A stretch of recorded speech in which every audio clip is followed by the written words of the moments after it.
1 Corinthians 1, verse 10, part B.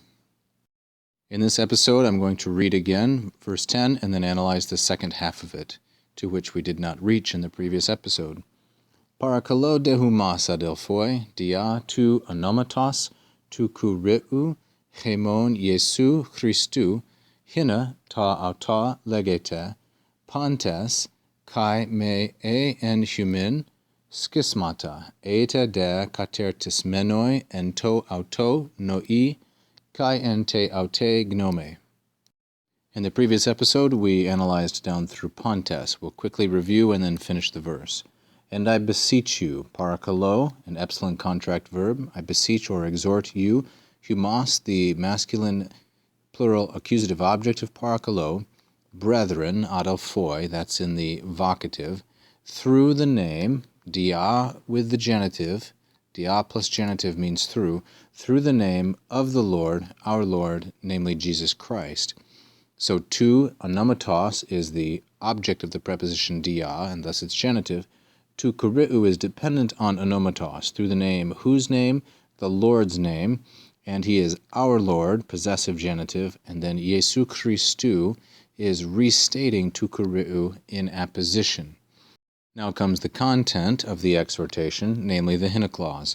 The hina clause has three verbs, legete, and ete, and each one of these is subjunctive. Legete is a second plural, present subjunctive, is a third singular, present subjunctive, and ete is a second plural, present subjunctive. Each of them is subjunctive dependent on hina, and one of them is negated by this may. Notice that the conjunction or the negative adverb may is regularly used with moods other than the indicative. So don't expect the indicative with may, only expect u for the indicative. So he says, I exhort you that you all say, pontes legete, the same thing, ta auta. As I mentioned last time, autos has three distinct uses.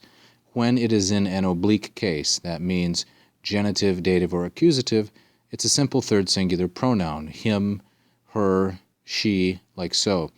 When it is in the nominative, then it's intensive, equivalent to Latin ipsa, he himself, she herself, itself, like so.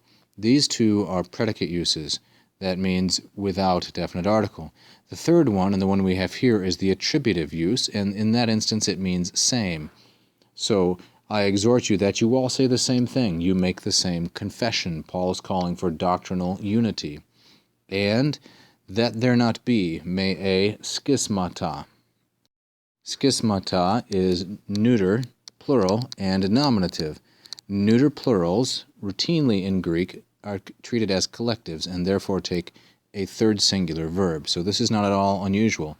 And that there not be in your midst among you divisions, schismata. And here's the third injunction, that you be katertismenoi, completely united together. Now this is a perfect tense participle. It's a perfect participle, and the way we know that is both because there is what looks like an augment but is actually reduplication, and the lack of a thematic vowel between the stem and the ending. Those are dead giveaways that this is a perfect tense participle. That you be completely united in the same mind, and to auta noi, notice here the attributive position again, and in the same thinking, gnome, once again the attributive position.